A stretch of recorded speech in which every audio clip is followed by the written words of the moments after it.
Okay.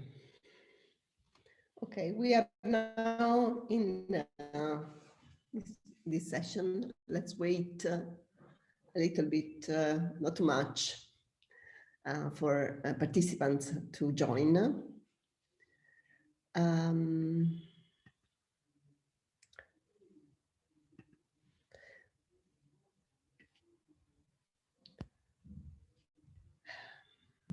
Can everyone see the slides okay?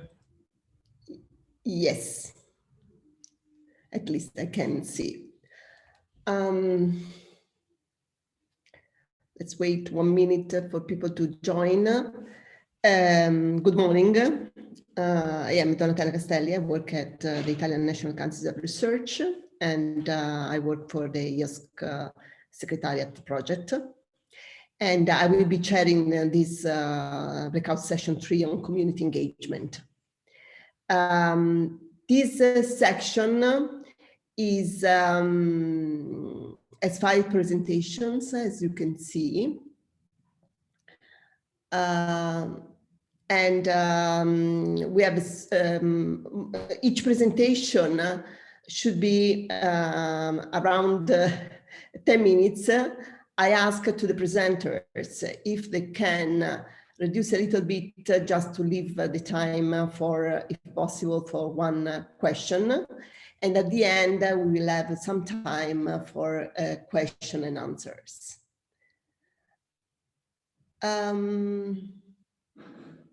Actually, it's 5 minutes.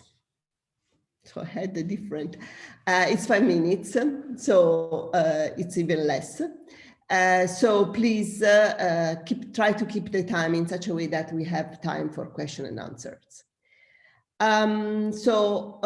Given this, I can give the floor to the first presenter, that is David Mellor, and that will present an experience that I have had in the context of the Open Science Open Science Center.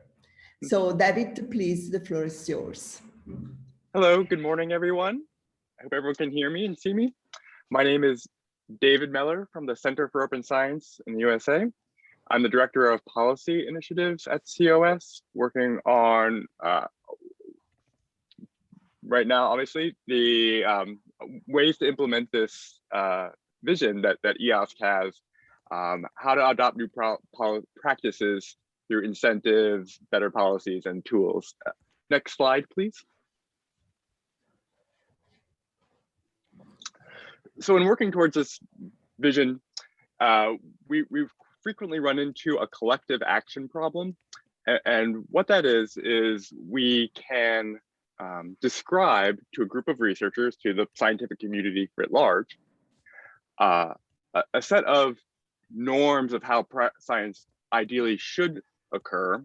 And this includes open sharing of evidence and data, being skeptical of presented evidence, a focus on quality over quantity.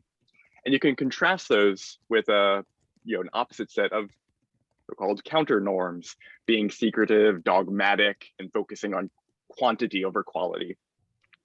And when you ask a large group of researchers, the research community overall, tell me the degree to which you subscribe or you agree with these norms of how science should occur versus those set of counter norms, a large majority, over 90%, agree to subscribe with those norms of open sharing and quality over quantity. About 5 or 10% are a little bit equivocal. They'll say they're not quite sure or both have merit. And a very small minority, 1%, 2%, will subscribe and think those counter norms are the way that things should be. Next. You can ask that same set of researchers, don't tell me what you think ideally should happen, but tell me what you really do. And there's a little bit more variation in responses. Still, a majority will say that they practice these open sharing ideals and focus on quality over quantity, but a fairly large minority will admit that there's some wiggle room, that they practice a little bit of both. And then maybe 5% or so will admit that those counter norms are sometimes the way that they work. And then you can ask, again, that same set of researchers, the research community at large, don't tell me what you do, but tell me what the folks down the hall do in other departments or the other universities. And you'll see, next slide, please, that there's a widespread feeling that everybody else is in it for themselves.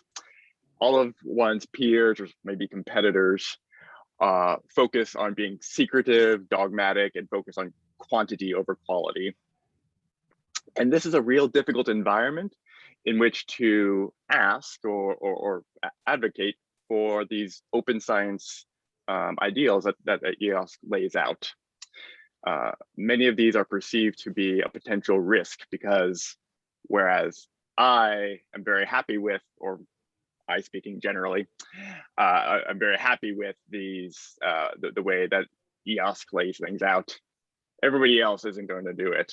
And so obviously the situation we have to overcome is how to address the fact that this is a perceived risk for individuals. Next slide, please. And there's a clear set of ways to do that. At the Center for Open Science, we're involved with a number of them where if you want something to happen, any of the practices covered in the EOSC framework, first, the practice has to be possible. There needs to be work done to make it easy and sometimes fun and engaging. The real meat of the work is in the center where these practices have to become normalized. One has to see their peers and colleagues doing it to show that it's a normal, expected way of doing science, and even in some ways rewarded through the processes of getting published, getting research funding, and getting hired at universities. And finally, making any given practice a requirement is the capstone to work towards. And there are many different examples of all of these steps in the EOSC framework. I would point out a couple to focus on, those being providing signals that these open science practices are taking place, use of open science indicators on table of contents, researchers' CVs can signal that these open data sets are being shared, or that research work is being replicated. A publishing format sort of there in the middle is called registered reports, where peer review occurs before results are known in order to focus on the methods and the research questions, and less so on the biases that occur once we see exciting new results and just focus on those. And finally, the top guidelines, transparency and openness promotion guidelines, are a way to disclose open science practices in publication, in funding, or in hiring practices. And eventually they provide recommendations for how to, and recommended wording for how to require or mandate those practices be taken up. Next slide, please. David, that is all I have. Yep. Thank you. Okay, thank you a lot. And sorry, but no, we have to keep the time. Given the fact that you use a little bit more of time, I suggest that if there are questions for this presentation, please type it in the chat. And we will continue with the next presentation, but that is by Loek Brinkman from the Utrecht Medical Center. Loek, the floor is yours. Thank you very much, and thank you very much for having me. It's really a pleasure to be here. So the transition to open science is really getting up to speed. And EOSC is going to play a big role in that. I think we all agree on that. And but the main challenge here, as Sverker also indicated in the earlier talk, is how to reach researchers and how to engage them in EOSC. Next slide, please. So first and foremost, how do we create awareness amongst researchers that EOSC actually exists? When I talk to my peers, many people have never heard of EOSC at all. And this is of course important because they are your potential users, but also these are the people that you want user feedback from. But I have some good news in that regard. Next slide, please. So I'm speaking here on behalf of the International Network of Open Science Communities. We're a network of grassroots local open science communities where for researchers by researchers, and these are places where newcomers to open science can ease into open science by sharing experiences, sharing best practices amongst each other, and together learn how to incorporate open science in our workflows. So I have a short movie where we explain what open science communities is, why we started them, and so those will be on the next slide.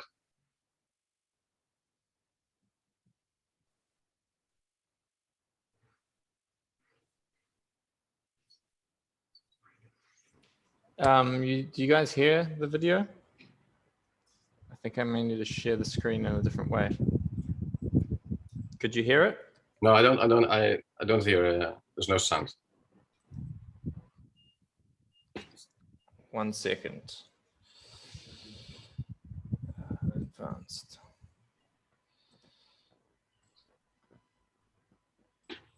Okay. Oh, hold on.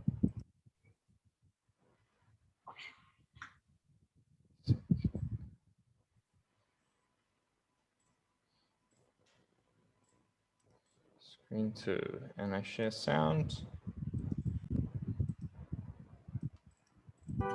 Can you hear it now? Yes.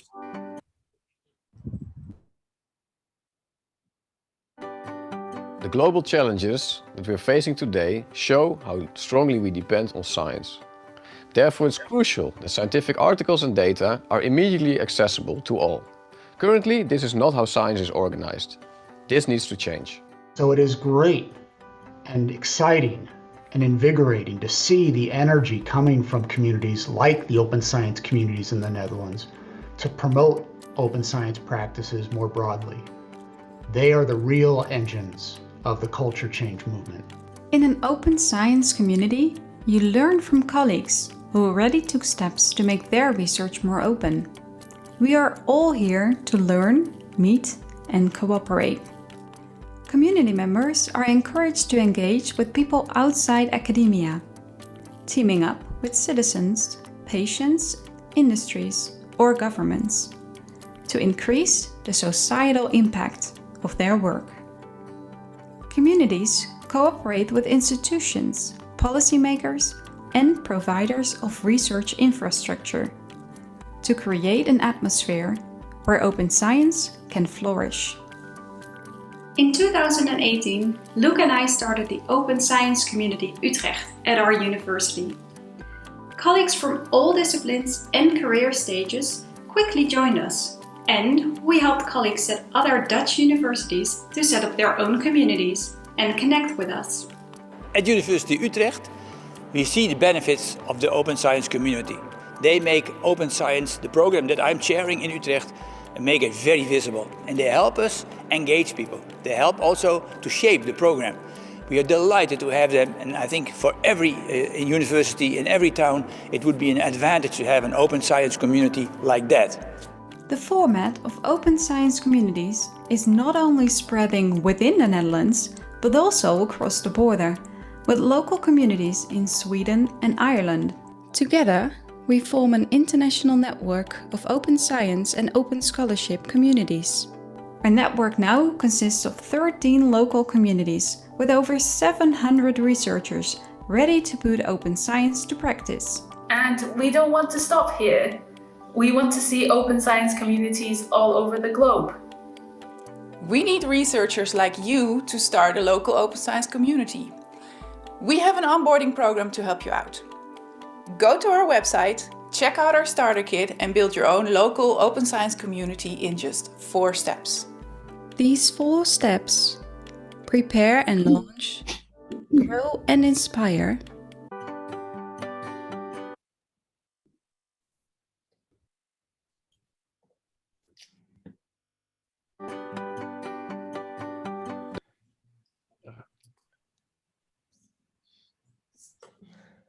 us.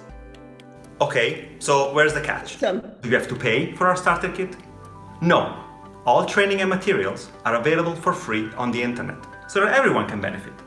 So check out our Open Science Community Starter Kit and join our network. The future is open, and we invite you to be part of it.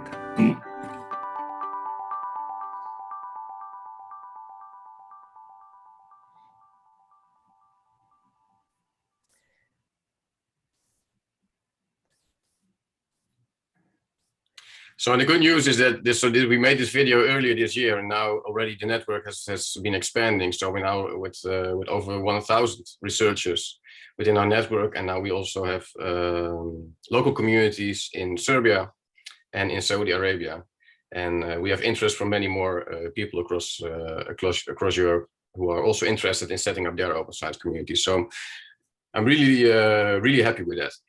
And because this really relates to something that David also. Like, sorry. You should go to the end because. Yes, I will. Okay.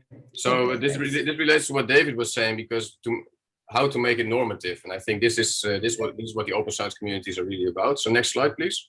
This will be my final slide. So I'm really looking forward to collaborate with EOSC. And I think one of the very first things that we can do is to create a roadshow that to have presentations by representatives of EOSC in our local communities, so that they can engage with these local groups of researchers who are already interested in open science, to put it to practice. Thank you very much. Thank you a lot also for the nice video. The next presenter is Gergely Sipos from EGI Foundation. Thank you. So thank you for the opportunity to present one of the outcomes of the recently finished EOSC project, which was a 33 million euro EC project, which put together core elements of the European Open Science Cloud. Now, this portfolio of services is brought forward by the EOSC Future project and other initiatives. And I would like to present you one aspect of the EOSC project, which was the engagement with scientific communities through two instruments. One was called the Early Adopter Program, the other was called Competence Centers. So next slide, please. So these two instruments worked really closely together. They are similar in many aspects. The Competence Centers were mini projects that we selected during the proposal preparation based on scientific communities who expressed interest in participating in building EOSC and particularly solving a data-intensive or compute-intensive problem from their own domain. We allocated funding for them for 3 years to work together with relevant service providers. Next, please. The early adopter pilots were similar approaches, but set up during the project through 2 open calls, which were open in 2019. We had serious oversubscription. At the end, we selected 5.+8 communities, 13 communities in total, and provided funding for providers inside the EOSC consortium to support those who have been accepted to solve their compute and data management issues. They were smaller in scale and shorter in time. And both, next please, both of these were underpinned by the different support entities in the project. First of all, or most importantly, the portfolio of services that the EOSC providers offered. These ranged primarily from the different e-infrastructure services, but also incorporated thematic services from S3 communities. Next, please. Okay, go on, please. So this shows the whole spectrum of communities we supported. So 8 competence centers and 13 early adopters, and indicating the disciplinary arrangement with colors. So the green stands for environment, orange for life sciences, purple for physics, and yellow for energy sciences. And also indicating, as you can see, that many of these communities linked to S3 research infrastructures from the roadmap. The main objective of these communities range from setting up or achieving new thematic services that can be offered through EOSC to performing certain infrastructure studies to find out the best approach to solve certain problems, or implementing some data processing or data management use cases. Once the files are available, the slides are available, you can see the full final reports linked to this slide. Next slide, please. So let me just show the lessons learned, and you can go ahead with the animation. It will show the lessons, which I try to classify into 4 categories using exact quotes from users who were the customers in these competence centers or early adopter pilots. The first types of lessons that we learned is really for these communities, implementation success that help them reach their scientific objective, help them reach a thematic service or perform an implementation study. From those quotes, you can see that they appreciated really much this platform where they could interact with other like-minded scientists, where they received support from the technical service providers from EOSC, and they could have a consultancy service really to find the best matching service. The technical lessons were really focused on the community needs and help them understand what are the best combination of services or best approach to use certain services from the EOSC landscape. The third area was lessons that were feedback to EOSC, things that point out weaknesses or areas of improvement for EOSC. The fourth was kind of self-reflection towards the communities. They learned much more than just learned about EOSC. For example, they learned about best approaches to manage their code or best approaches to deal with sustainability and to how to complicate or not to complicate architectures to reach sustainable setups. And last slide, please. So the overall lessons that we learned, the first one, the most important, is that these open calls are extremely useful and powerful instruments to engage with European scientific communities because they could define their objectives to engage with EOSC. They brought the problem, and the providers from EOSC were funded, which was a relatively low-cost model for funding. The users didn't receive the funding here. The overall biggest value perceived by the communities in this approach was this advisory network that was provided by EOSC Hub to help them find the most suitable combination of services and to help them integrate those services into their research workflow. So keeping such an overarching advisory network on top of EOSC, I think, is an absolute must. And now that we see a fragmentation of EOSC into projects, into a large number of thematic task forces, I'm afraid that we are losing this overarching advisory network, which would pull everything together and really serve as a one-stop shop toward communities who want to make use of EOSC. And this approach of open calls continues in some of the projects. I am in the EGI's project where we run such a call for compute use cases. The DICE project runs those for data archival and data management use cases. And the EOSC future will continue, but to my knowledge, they will focus on adoption of RDA results and engagement of SMEs. So again, I would like to stress the importance to do this more towards scientific communities and do this with an overarching advisory network in the back. So thank you. If you are interested, here is another link, a longer version of this talk, which I gave during the final EC review of the EOSC Hub project. You can find the slides on that other agenda page. Thank you. Okay, thank you a lot. And unfortunately, let's leave the discussion at the end because each of you is using a little bit more of the time allocated to you.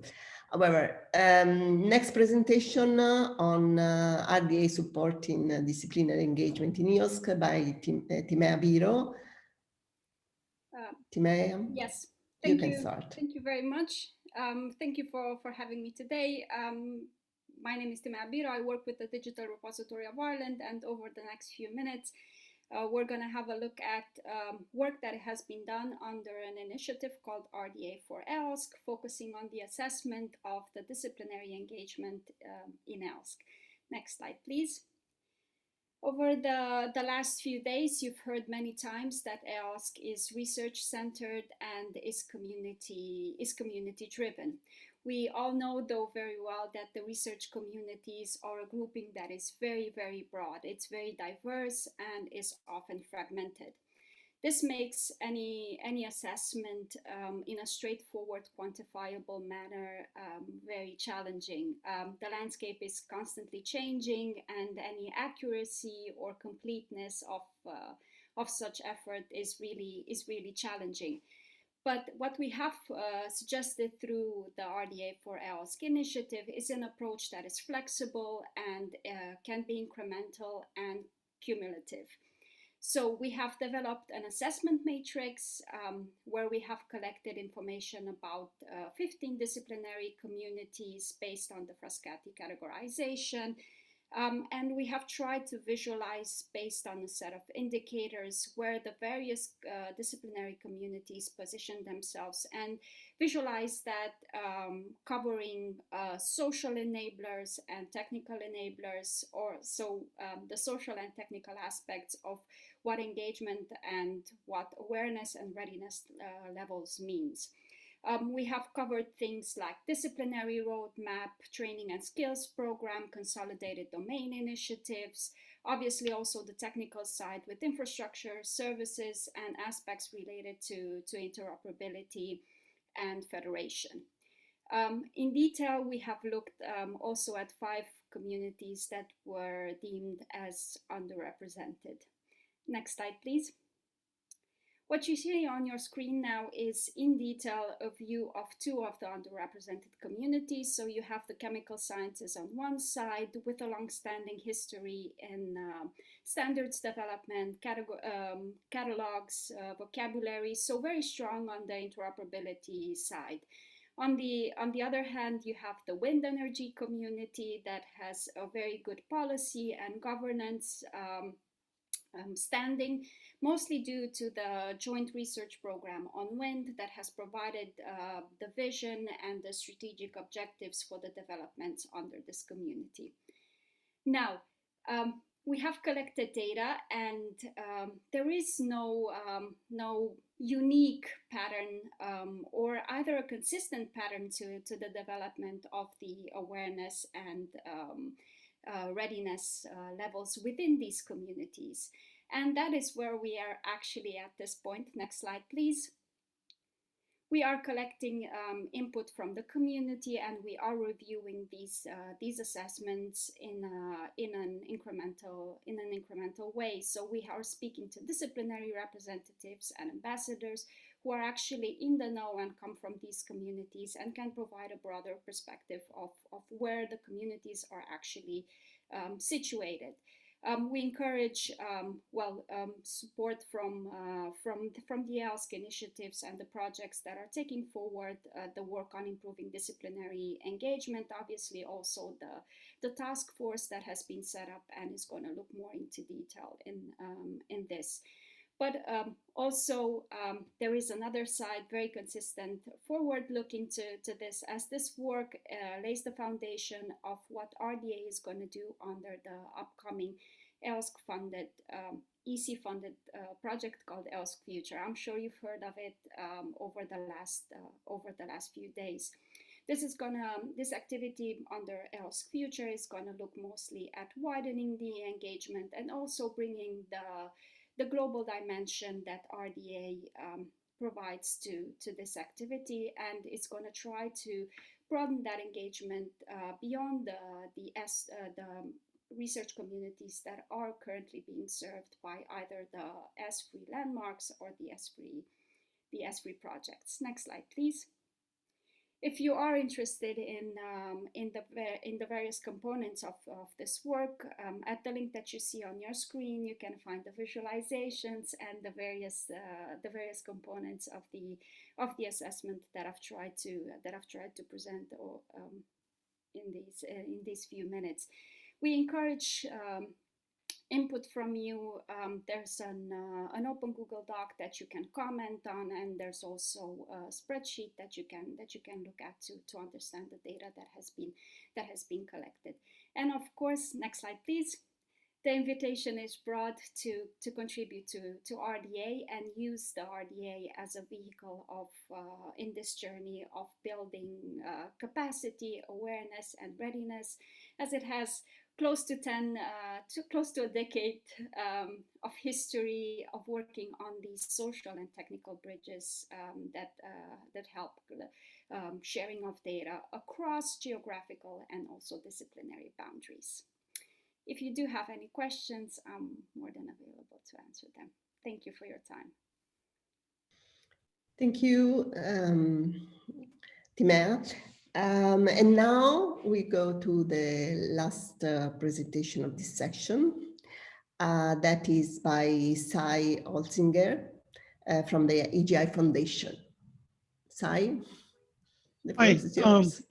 Yeah, thank you very much for the invitation and the opportunity to present specifically about the EOSC Digital Innovation Hub. So my name is Sai Holsinger. I'm the Business Development Manager at the EGI Foundation and have been coordinating this Digital Innovation Hub for the last couple of years and will continue through the EOSC Future project. So next slide. So the Digital Innovation Hub is not an invented concept by us. It's under the European Commission. Their abbreviated definition here is just doing joint innovation projects between private and public organizations. And it is specifically mentioned under the Digitizing EU, the Digital Single Market strategy. So it's really about supporting and improving the digitization within inside of EU industries. So really what Digital Innovation Hub should focus on is kind of like this test before you invest, the pre-commercial activities. So not only facilitating service delivery, but also the human support, training and consultancy on top of those services, as well as providing added value services like helping them make sense of what investment opportunities or public funding is available to them, and then kind of bring them into our larger ecosystem. So next slide. So as I mentioned, I've been coordinating this for the last couple of years because it was set up through the previous EOSC Hub project, which Gergely Sipos mentioned. And the EOSC Future is going to basically allow us to kind of take the ball and expand the Digital Innovation Hub moving forward over the next couple of years. So we have a very similar service offering in line with what Digital Innovation Hub should offer. We set up a persistent website that we try to keep as up to date as possible with the latest business pilots, the partnerships that we are establishing, additional funding opportunities, not only through the EOSC Future project, but around the community. If you guys are interested, we ran 18 business pilots through the EOSC Hub project, and this will be one of our focuses of the EOSC Future project, is to expand, increase, and scale out the number of pilots that we are running. And we have our an additional communication mechanism through social media that's dedicated to industry engagement. Next slide. So this is the list of partners that are participating through the EOSC Hub or the EOSC Future project, which I think is quite nice because we've expanded out the number of partners, and we also have representatives from key infrastructures across the community. Next slide. But in addition, so we aren't targeting spin-outs from universities, startups, and SMEs, but also we are serving as an implementation arm for the other EOSC support sister or regional projects as well. We understand that though we have a nice representation, we won't be able to do everything ourselves. So we are establishing with other multiplier networks, SME associations, to be able to actually scale, establish the corridors with the Digital Innovation Hub networks that are happening at the regional areas, and then make partnership agreements with the data spaces and data providers in order to ensure that research data can be provided. So our main mission here is really to just support innovation within private enterprise using the EOSC services, the EOSC data that's available, and the extensive expertise that's available through the academic and research space. Next slide. So really our next steps are concentrating. Also, as Gergely mentioned, we will be running a few open calls to be able to onboard some new business pilots. We're working on the documentation right now. We hope to launch somewhere around mid-July. Roughly speaking, about 25K per pilot, at least 20 plus pilots, and we will run 2 open calls because through the Digital Innovation Hub, not only do you have to onboard them, but you also have to follow the full life cycle of the business pilots itself. As I mentioned, some of our strategic sister projects will be a key resource for providing the services that the business pilots will need in order to run them. So we're very concentrating on establishing these initial collaboration agreements. And obviously, we're updating our strategy and plans as we transition from the EOSC Hub project into the EOSC Future project. So with that, I'm not going to take up any more time. If you go to the last slide, more than welcome to send us an email, follow us on social media, visit the website, etc. And then us and the rest of the partners are available for any future questions. And I think I was exactly 5 minutes. So Donatella, thank you. That's all right. Thank you a lot. So we have now almost 25 minutes for question and answer. I'm looking at the chat, and I see that there are at least 2 major topics that are discussed.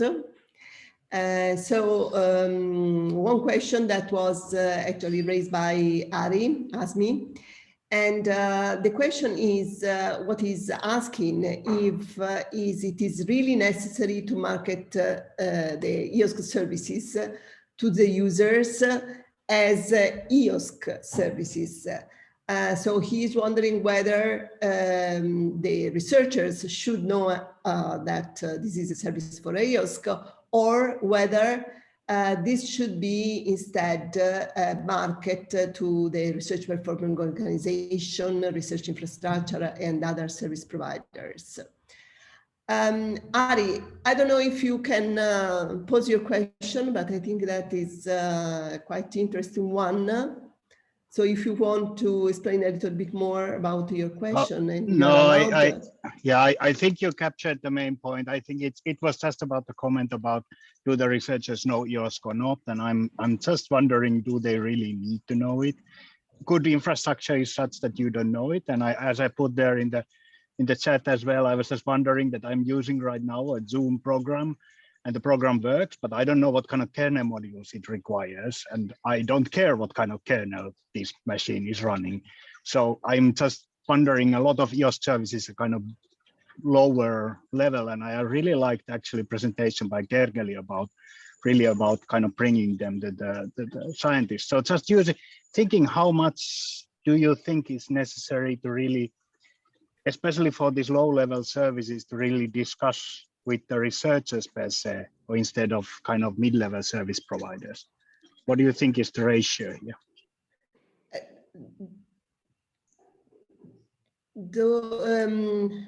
Is there any of the presenters today that want to comment this? Let me just, I fundamentally agree with you, Ari. And honestly, researchers don't care about this growing portfolio of services in EOSC because it's already too many services in the catalog that they don't want to choose, and they cannot choose. They cannot compare service X with Y unless they have a more detailed assessment of these, or somebody does this, or ask very specific question about aspects of the service that's relevant for them. So that's why I was stressing that this whole kind of advisory network on top of all of these services is way more important than the catalog. And this kind of open science advisors is what EOSC, to me, really valuable for the researchers, not the backend services, because that's a fluctuating layer. Services will come and go. And especially now that we are having now separate catalogs for the S3s or for the clusters and separate for the EOSC portal, I don't think that the real integration of those will happen in the next 1 or 2 years, knowing the complexity of these metadata and APIs and everything. So in the next 2 years, researchers will face a landscape of a growing number of catalogs. which is not just a growing number of services inside each catalog, but a growing number of catalogs. So I am very skeptic how researchers will eventually be able to interface and use the services without these overarching advisors.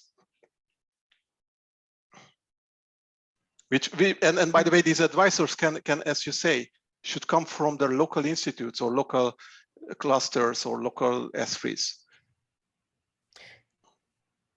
And I have a comment on this as well. And this is partially related to the other question that is emerging. So researchers now knows or start to know a lot about open science. But open science for them means a different way of being rewarded, for example, being evaluated, sharing, cooperation, and so on and so forth. So this is what they know. So they don't know, they're interested in EOSC, yes, but they are also interested on the open science approach. So a question that I have is to the panelists or to the presenters is, what are, so have you an idea of what are the services that EOSC is currently offering for supporting the open science approach intended as a cooperative approach, as let's say, approach that should change the way in which researchers are evaluated. So for example, now, if you look at the publishing, the current evaluation model in the research community, you see that is based on impact factor. Impact factor is a metric. So is or what, in what sense EOSC will help in let's say, changing and, for example, measuring different metrics. So this is, I think, something that is of interest to the scientists. It's not only how I can perform my research in a different way, but also how EOSC, or if EOSC will have services that will support, for example, different kind of metrics. So I don't know if you have ever thought about it, or in your analysis or speaking with researchers, you have ever touched this point. And in my opinion, is related a little bit to the other question that is posed in the chat. That is the fact that there are scientists that are now working in for, let's say, according to the principle of open science, but they are collegial or not. And in this case, it would be important if there could be tools for helping them to show that the impact they have is not only based on impact factor. Any comment on this? If I may say something, so open science. We speak about open science in general as a cultural shift that covers all these dimensions, from the way research is performed to the outputs. And we know that data over the last few years has come to be seen as a key research output. Now, all of these levels are connected, and it takes time to put these into action. But there is significant work in terms of skilling, and also that connects very well to the incentives, and incentives connect to the metrics that you've mentioned, Donatella. So there is ongoing work, and I think that the overarching and holistic approach that is being taken on, looking at engagement, looking at incentives, but also looking at the technical side, is an ongoing process. There's no clear answer for it, but I think that there are already things that are available, and well, good practices are promoted on the various levels. And obviously, there's also a policy shift that is promoting this this new approach and understanding and professional development that is not only focused on, as you say, the publishing and the impact factor. So it's an overall process that is still ongoing.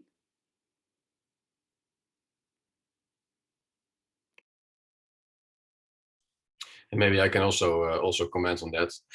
So what I see around me is that people are very much aware that the rewards and incentive structures are changing, and they're very much aware of the old metrics that they will be, that at least that the idea is that they will not be judged on them in the future, but it's very much unclear to them what they will be judged on then instead.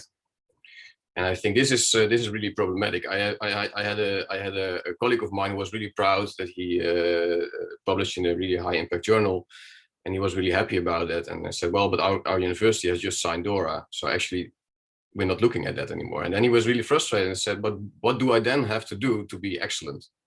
And I think if the new criteria for excellence are vague, that's very confusing for people, and it doesn't stimulate behavioral change. So I think this is one of the, and I don't have an easy solution for that. And also because, for example, in the Netherlands, what we saw in, what we also see for grant applications, that sometimes the ambitions of changing rewards and incentive structures are really progressive. But then you see like the layer below, the reviewers of the grant proposals, they have not embodied this change yet. So they pretty much judge these proposals on the old standards, and that gives a lot of frustration for people to say, "Hey, I'm really into open science now. It was really a strong point in my application, and now they're still asking for my H index and these kind of things. So what's going on here? We were in this phase of change, aren't we? And these are things that are really counterproductive. But they're inherent to the transition. But it's a big challenge that I see at the moment. Does anyone want to comment on this as well? Yes, I see one, Ari. Hi, me again. I'm now looking from different perspective. I'm also in my own faculty discussing these very same things what Loek just mentioned. And I think that one of these things what we have started, I think we just need to start to really evaluate things a little bit differently in categorized wise. When you have a proposal for EU, it has these different categories with different kind of points, and I think we could try to embody this kind of system, at least in the transition phase, which really like only puts the scientific excellence in kind of traditional one in one way valued, and then some of these open science outputs as additional way of creating this same or different aspect of research process. But as you mentioned, there's no real simple answer. David. Yeah, I think Loek was mentioning something that's a huge barrier. There's a lot of inertia just in our experience and knowledge about how research and researchers are assessed, and even simple things like your forms that still include a line for H index, for example, that requires somebody knowing that that's a problem, caring that that's a problem, and then sort of you being a change agent in their university or wherever they work to try to get those types of fields removed. And so there's lots, so that type of inertia is going to be around for too long. And so there's no simple solution except when you see those things happen, you find who's responsible and start conversations with them. Yeah, well, my point was whether the EOSC will provide support for these new metrics. So this was the point. However, I see that there is another ongoing discussion in the chat that is related to the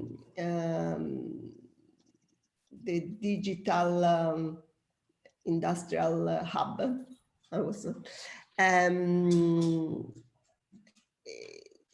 I don't know, does anyone want to make explicitly the question? Because I see that there is a lot of discussion, but I cannot see where it started. Sai, can you summarize the comments that are in the chat related to it, or the questions?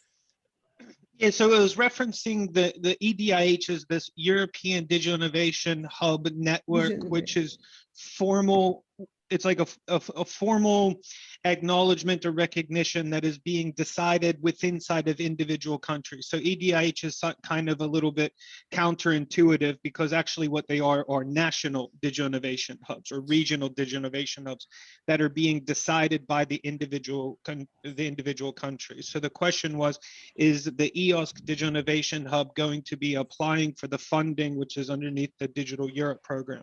And from what we've understood right now is this pan-European digital innovation hubs aren't eligible to become European digital innovation hubs. I know it's kind of confusing. So what's our objective, which is we should be providing added value connections to those digital innovation hubs, those national ones. So we are establishing, let's say, conversations, agreements, helping them to support, like, how do they define a DIH? What are the services, so that they can become a recognized one?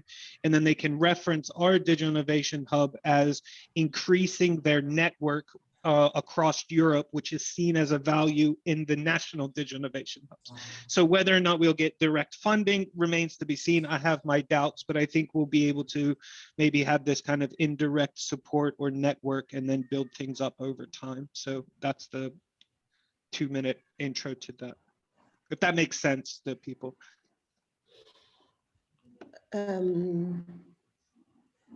So I see that the discussion on incentives continue, but we have in some way already addressed it to a certain point. I think Najla, for example, is mentioning this UNESCO Open Science recommendation. I think that is a really extremely valuable document that it's really, I think that it was 180 countries supporting it. And it's also quite innovative. I would not expect UNESCO to come with such innovative view. Is there any other question that you want to pose to the presenters? If not, maybe I can I can make a question to Gergely. Because you mentioned about the experience that you have had with these different communities for the competence centers and the others that you mentioned, and the early adopters. Did these communities also discuss about or apply some form of fair data management and open science practices? So clearly, you mentioned the fact that they're using services of EOSC and so on and so forth, but are they dealing, or were they addressing issue of fair data management and open science practices? So when we selected them, one of the evaluation criteria was for them to describe how they will implement the FAIR criteria. And we use that to, for example, ensure that every project will result open outcomes that are made available in EOSC through data catalogs that are already in EOSC, or in the form of new services that will be offered through EOSC. So we did that at that level as much as possible, but we didn't go through like, okay, go through the 13 or whatever criteria of fairness and tick all the boxes, right? Which would be the way forward, I believe, if there is a fairness assessment framework available. But we did our best to ensure openness and fairness as outcome of those projects. No, but the sense of my question is a little bit different. Okay. I mean, did they have the requirement of fair data management, meaning I need the services to support me in better implementing my fair data management? Yeah. Many of those had that. Yes, exactly that. So they had a research project, for example, and in that one they saw missing elements or lack of knowledge of how to reach certain fair data management practices or setup. And then they used the EOSC project and its partners as an advisory board to first of all analyze their problem and to understand what are the missing building blocks, and then to choose those building blocks from the EOSC portfolio and then do the integration with them. Okay. That's why I think that was the powerful message. We didn't engage with the users to, hey, give us feedback about EOSC, because as it was pointed out many times, users don't care about EOSC, researchers don't care about EOSC. They have a practical problem from their project or from the research agenda that they want to be solved. And then we have this broad spectrum of experts who can help you with that. Plus we can do that in an open science way. Yeah, but also I think that is also important to identify the services that should EOSC offer, no? Because yes. So in those calls, the call for use cases of EOSC are still available on the web. You can see that we outlined the kind of areas of expertise and services that we can offer. It was dominated by e-infrastructure services, but also those S3s that were already in the portfolio offered services. And that was basically the kind of the offering from the project. I mean, this is what Gergely just said is very similar with inside of the Digital Innovation Hub. The industry, they don't really care. They just have a problem and they kind of see maybe the EOSC as a potential source for being able to solve their problem. But what we're using is we're using the EOSC ecosystem of services and expertise as our kind of toolbox to be able to solve their problem. But inherently speaking, it's not the individual components. They come to the EOSC as basically, like I said, as a generic source of trying to find solutions to problems that they solve. So I think what Gergely said is very similar from the industry aspect. Does anyone want to comment in the 2 minutes that we have on this, especially those that are dealing with, I don't know, the communities? Because again, one other question that I had in mind is that sometime, at least in my experience, I see that open science and EOSC are confused. And for me, EOSC is the technology or the system that help implementing, supporting open science. But my experience is that is not this difference. Sometimes it's not clear to researchers, policymakers, and so on. And so researchers are looking for open science. As it was mentioned, they don't care about EOSC in many cases, because they are looking for a system that help them, as Sai mentioned, or to solve their problems. Does anyone want to close with any other comment? If not, I think that maybe we can close here. I thank you all for the nice and interesting presentations and for the discussion that I hope raised some thoughts. And we will move to the next, to the overall room, to the primary room. Thank you again, and we close here.